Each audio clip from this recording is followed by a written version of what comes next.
presentations. The show you're going to see right now is our weapons presentation, talking about traditional archery, crossbows, how they were used out and utilized out on the battlefield, armor in its capacity, how it evolved out on the battlefield in medieval time periods, and mostly a lot about the archer. My name is Sir Brian. I'm one of the fighters and knights in the group. Also joining us in the ring today is Dame Bree.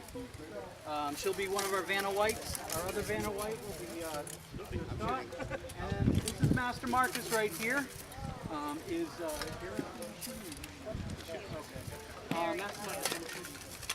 Morning.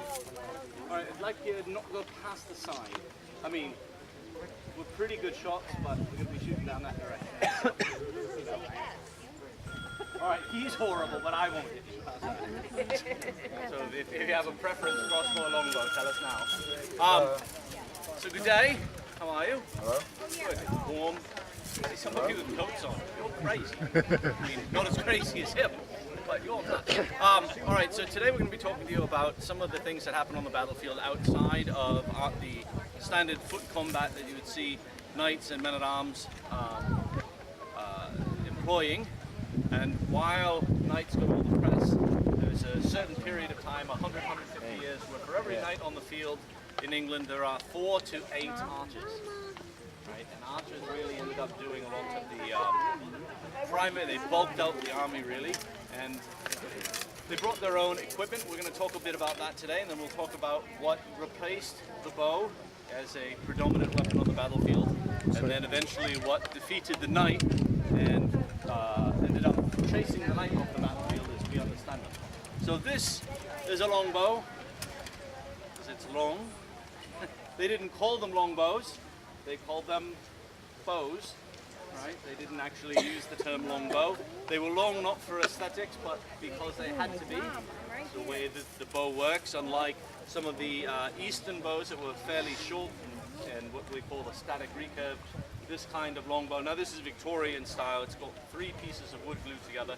They could do this back then, even in the Tudor period they were starting to glue pieces together with hide glue, which is just glue using boiled down rabbit skins, and that was strong enough to actually hold together pieces of wood to make a longbow. The reason they did that is they ran out of yew. Okay, yew is one of the best woods for making a bow because bows are an interesting piece of equipment. On the back of the bow, and let me string this, when you string a bow, you should be doing it this way. None of you Americans do this thing with your legs. Don't ever do that. You're going to break the bow. Right? You put this into your instep, right? You pull on the handle, push the string into the knot, right? Like that. If you've never done this before, keep your arm between you and the bow when you release it, because if you do it wrong, that's going to hit you in the face. And somewhere out there, I'm laughing. Right? So don't do that. Now here's the longbow. Okay, this is called braced. Okay, that's a fist meal.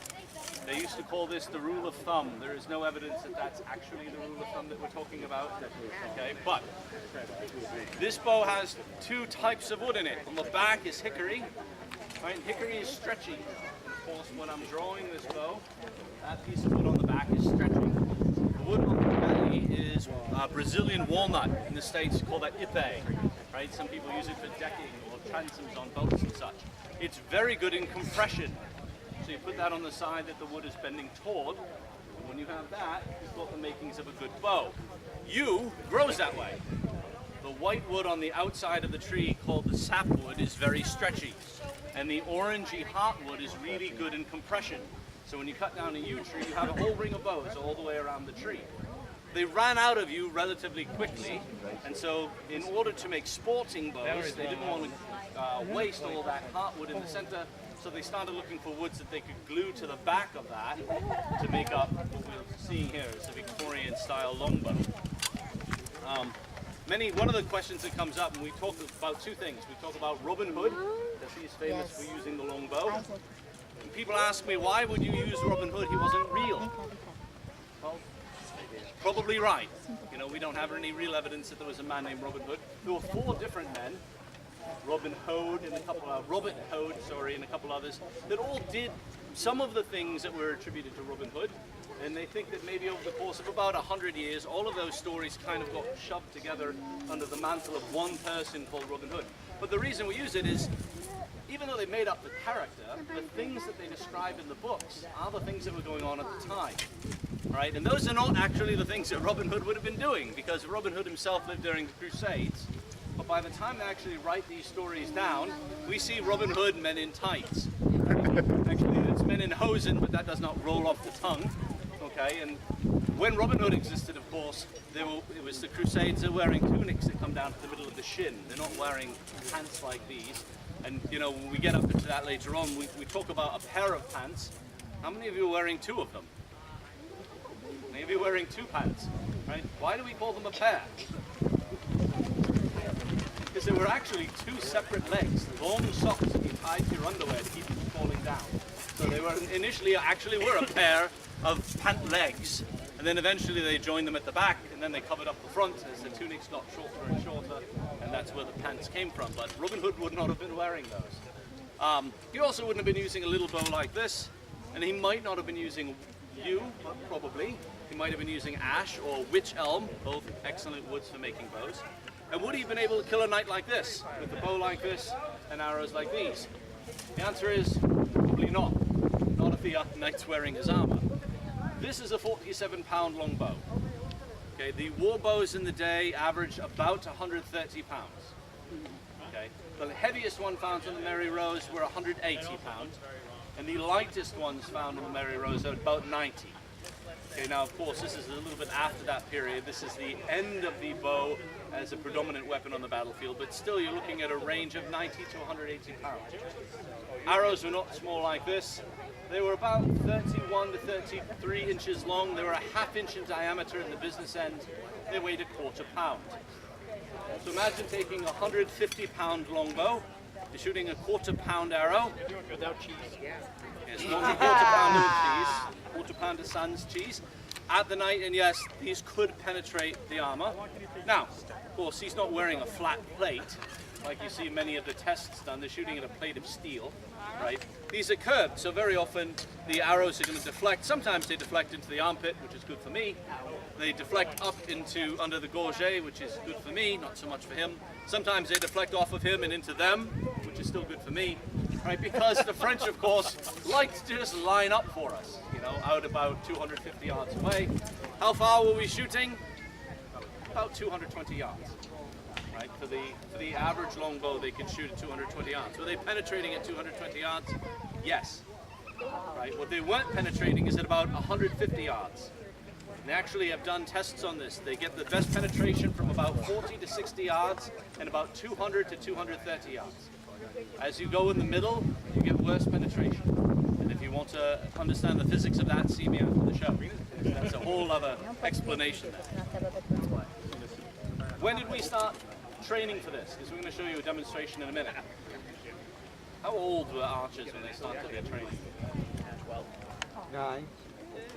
A little bit younger sometimes, 7, if they could draw a bow at that point. But as young as you were, once you hit the age where you could draw the lightest bows, you started training. Why? Because the king outlawed sports. Right? He really wanted archers. Right? So he outlawed all sports, and you had to go practice on Thursdays and Sundays at the butts. Right? The butts were the fields at which you practice your archery. Eventually, in the Tudor period, the target itself became the butt. And so being the butt of a joke is simply being the target of a joke. That has nothing to do with anatomy. Right? So that is what the butt is. It took a long time to do this. And they wanted to field many, many people on the battlefield. So what ended up coming out was this thing. Archers did not really like crossbowmen. Right? But this is a 15th century crossbow. This is a light one. It's 130 pounds. It does not hit as hard as that 46-pound longbow. Right? Even though it's 130 pounds, there's another bit of physics there. All right? It has to do with how long is this string, literally, how long is this string in contact with the bolt. Okay? This is 8 inches. So when you draw it back, it's 130 times 8. When I draw the bow back, it's going to be 46 times 22. Right? So that actually stores more energy than this. So in order to make these, of a weight that could compete with the longbowmen. We're talking 400 to 600 pound crossbows out on the field. You cannot draw one of those by hand. So they actually had a block and tackle called a windlass, and it actually cupped onto the end of the crossbow and then you cranked it up. That is not a crank wind, for those of you who like to come and ask me about crank winds later. They were very, very fancy. They were made for hunting. They were super slow, okay, but they were really fancy and ornate, and they were good for cocking your crossbow once or twice. But the crank wind was relatively fast. For every 20 arrows I can shoot, they can shoot 3. And that's if 2 men are working and they've got 2 crossbows. One guy is cranking them, the other guy is shooting. So that's one of the things we're looking at. This one, like I said, only 130 pound, so it's not too bad to draw with a little bit of practice. And we're going to show you an example of a rate of fire contest between Sir Scott and myself, and he's going to shoot the crossbow, so he's going to lose, and I'm going to shoot the longbow, because I like to win. We're going to have Sir Brian set this up for you. All right, so what they're shooting at today is what you would have seen back then was a typical target. It was basically they would go out into the woods and grab a stick or a tree that's about as big as your thumb, depending on how big you are, and then they would stick up in the ground by the butts. And normally, we don't have it here today because ours wilted, but they would make a wreath, and you would have to shoot at the stick inside the wreath for your shot to count. From 100 yards away. Right. So what we're going to do today is Master Marcus, you take the place, and Sir Scott will be firing the crossbow. Master Marcus will be firing I need more arrows in there. the longbow. And are you limiting yourself to the? Yeah, I'll use the quiver. They didn't really carry quivers. They're not very common. It's not great for going into battle. If they had to, sometimes they shoved arrows in their belts, but more often they just had a bag full of arrows, and there's some indication that in that bag might have been a basket that stood up like a waste basket. And they would get to the battle, they'd put the basket down, unwrap the top, and all the arrows would be sticking out. The common archer was required to carry a sheath of arrows, which is 24. Okay, now we can shoot them at about a rate of 15 or so a minute, and I'm not very fast, so I might not hit 15. But you imagine on Agincourt, on the fields, there are 2,000 archers, and they can get about 10 arrows in the air before the first one reaches the ground. So you've got 20,000 arrows coming at the French soldiers who are charging, and luckily, as Deadpool says, they wore their brown pants. Okay. So, yeah, and so the archers are only shooting, if they're shooting at full speed, for about a minute and a half. Right? You do not like in the movies where for 10 minutes straight the archers are shooting. It doesn't work that way. They got rid of all their arrows in the first minute or so. There were whole bundles of arrows brought on the backs of huge carts. But these were done in waves, because the French would ride at us and we would shoot at them and they would fall down. And we would have breakfast. Right, and they would get themselves organized and they would charge at us again and we would shoot at them and they would fall down and we'd have lunch. Right, and the French never really figured, it took them 70 years to figure out that riding straight at the archers was not a great idea. Right, so I'm going to wear a quiver because this is going to slow me down a bit and give him a better chance. Right, so those of you from here over, Mr. Sir in the green, over this way, you get to count out loud for the shots that the shot lands on the target. Well, pretend there's a ring there, and anywhere inside that pretend ring, you guys will count out. Don't worry, you won't need to use your toes. All right? So the folks from here over this way, if some of you are wearing sandals, you'll be in a better place. Okay? When you're going to count for Master Marcus. Now, is there anyone out there that may have a magical timekeeping device that can count down from a minute? Hardest, shut up. Is it bigger on the inside? Yes. Maybe you only made the joke because there's someone British around here. Timing device built into it. What we're going to need you to do is give us a 3, 2, 1, go, and then count down to 5, 4, 3, 2, 1, and stop. Okay? And please do it out loud so that we can hear you. Master Marcus is deaf.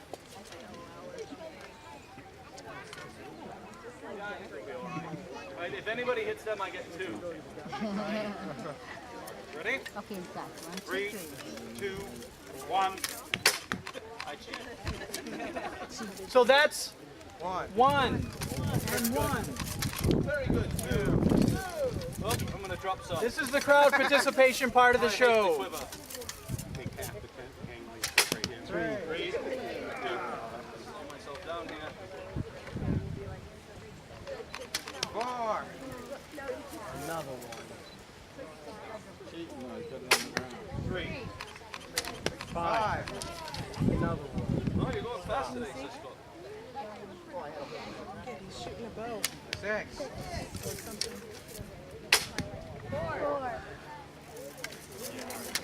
7. Count them all. 15 seconds. 15 seconds. Count yours, divide by 2. 8. 5. 9. 15 seconds, done a minute ago. Time. So, folks over here, what did you get? 9. And what did you folks get over here? 5. Scott wins. Knights can't count.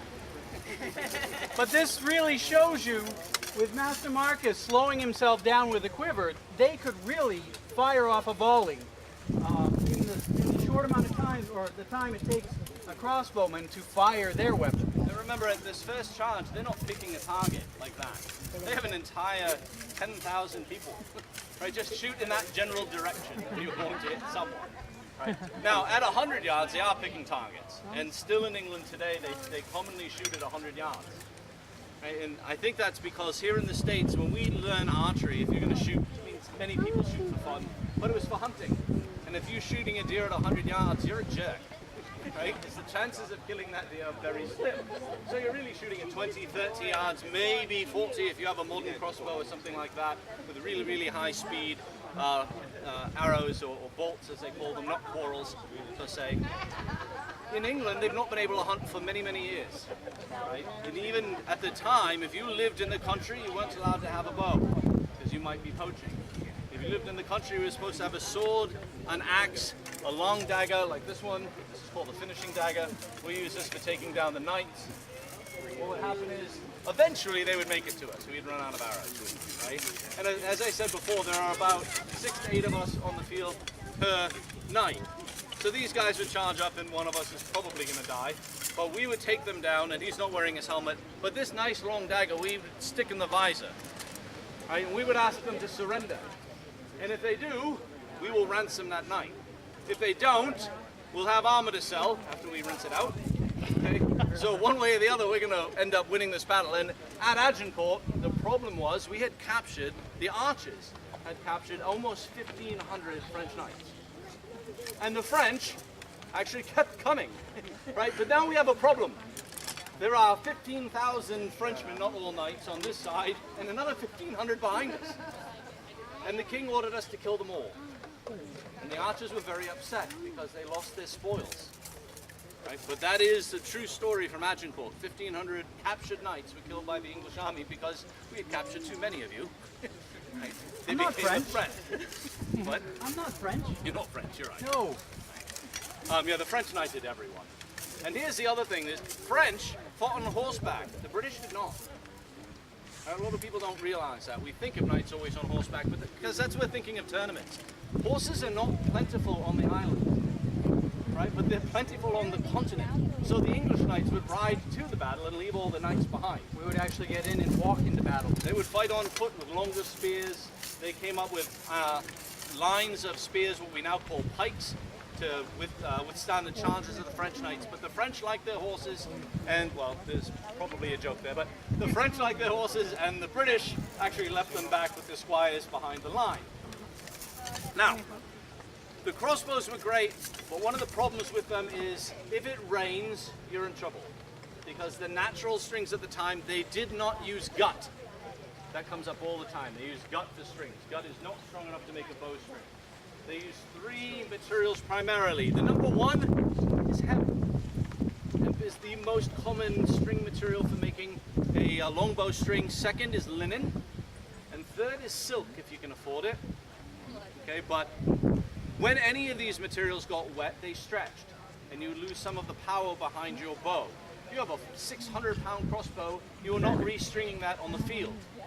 Right? So they lost their power and they lost their advantage of distance over the longbowmen. What would we do? Well, we just kept a second string in our hats. And that is from where the expression bringing in the second string comes from. When the first players are tired, you bring in the second string. Okay, and that is an archery expression. But later on, this weapon appears. Get out my dagger. This is a gun. Right now it is not dangerous. Okay? There's no gunpowder. People get upset. He pointed a gun in my general direction. No, it's a club with a big metal piece on it right now. Okay? This is not lit. There is no gunpowder. There is no ball. Right? Don't go to management and tell them I pointed a gun at you. Okay? They'll just laugh at you. That's happened in the past, so I just be really sure that I'm showing you this is not active. It is a shootable reproduction of a 1471 matchlock musket. It is a 50 caliber, about the smallest they ever made. Okay, it is accurate from about here to you. But again, if you have about 2,000 people charging it, you know the scariest part is there's a 15-foot gout of flame and smoke that comes out of the front of this. That alone was enough to break a horse charge. Right? Because they had never seen things like this before. Well, think about it. You're in a very quiet society. You don't have planes flying overhead. You don't have cars. You don't have iPods playing or cell phones playing Pokemon Go. And you're out on the battlefield and you're hearing the horses. You're hearing the armor. You're hearing the screams of the dying, your buddy next to you with his goo hanging out. And then you're charging at the enemy and all of a sudden you hear this BOOM! And this huge long flame comes out and all this smoke, and these guys off on the other side are covered in powder and everything. Now, And first you say it, then you do it. right. Any idiot can shoot a gun. Really. I mean, this is what they gave these weapons to. Any person you could not train to do anything else, you could train them to do this. And in fact, in this time period, this is not a ramrod. They didn't even do that. These are way too short. This is your cleaning rod. Okay, and this was kept underneath here. A lot of people think that would be a ramrod, but it's not. This is what they did. This is crazy. And in fact, gunner was spelt G-O-N-N-E-R. Okay, not on purpose, but it just happens to be. If you read the surviving treatise on this stuff, the gunner is spelled G-O-N-N-E-R. They would pour gunpowder down here. They didn't really know how much. They weren't doing those packets yet. They would just drop a ball on the top of it. There was no wadding, and then they did this. That's it. They tamped it. Then they picked it up. Now, you're doing all this while this thing is lit. So you're pouring gunpowder down here while that thing is lit. Then you're pouring gunpowder in the pan while this thing is lit. Then you close the pan, if you're smart. Blow on it a lot, get it really red hot, and you open the pan. They did not do this. Okay? They actually were shooting under the armpit at the time, trying to control these things. They would pull on the trigger. You can, if you're in the back and you can't see this, come up and see it at the end of the show. They would pull the trigger. That match would get down into the pan and then they'd start counting. I have shot this. This is how it works. 1, 2, 2.5. Somewhere between 2 and 3, the gun will probably go off. Okay? And at that point, you're hoping you're not doing the Luke Skywalker like one. But this was what the first thing that you would recognize as a gun. The earlier guns were just a small cannon on a stick, like jalapeno on a stick with a bigger bang. What time period is this? 1471. Right. This was made by the same gentleman who makes them from the Museum of London. I contacted him and had him make one for our shows. So this is what really ends the reign, the beginning of the end of the night on the field. Because while these got bigger and they got up to a 2-inch diameter ball, and at that point they were really heavy and they put them on wheels and we called them cannon. Right? But when they would shoot these, they would see if the ball would penetrate, and if it did not, that armor was bulletproofed. Now we call it bulletproof, but it was bulletproofed. It had been tested. And in fact, if you go to museums and you see armor that has a little dimple in it, that is the proof, the bulletproof. The armor has tested it to give to the customer saying, here, this is bulletproof. I expect if it went through, you would be the proof in the pudding. Right. And you really wouldn't be coming back after that for a refund. If it didn't, you know. What happened was they made the armor heavier, which made the night slower. And it made sense eventually as the guns could get bigger far faster than the armor could get thicker and heavier and stronger. So they just started peeling armor off because it was much smarter to be fast than it was to be a tank. And that really is what happens. It's not that the knights are being killed ad nauseum by the gunners. They just decide that it's much easier not to get hit than to try to wear enough to prevent yourself from being injured. And so you start peeling all that armor off until you get to the point where you think of the conquistadors, where they're wearing basically a breastplate and a helm. Okay, and that is the last group that really wears any type of plate armor in combat. By the way, while we're talking about plate armor, this is plate armor. This is chain or mail armor. There's no such thing as chain mail, because the word mail means chain. So that would be chain. This chain is not armor. That is Sahara Desert. Dungeons and Dragons, right? Chain mail. And you can't have plate mail because that would be plate chain, and that doesn't make any sense. So you have plate armor, you have chain armor, and you have combination armor where you would put chain, sometimes even up under the armpits here, to cover up the squishy parts. What's that? Yeah, touching the armpit of the knight. Yes, you get paid extra for that. All right, so if you have any questions, we're going to end this here. We're going to be doing a combat demonstration where we'll be taking steel weapons and fighting with each other and showing you what two coffee cans fighting sounds like at 2:30, right? And we hope that you'll come back and see us then. If you have any questions about archery or crossbows or guns or any of that part, please come up and see us. And I think Brian will take a few pictures before he disrobes. Right. Well, that takes the armor off. No disrobing today, sir. Oh, it's a nice day. Singles away. What's that? Put the singles away. No, bring them for the second shot. That's when we pass the helm. Thank you very much. I get it.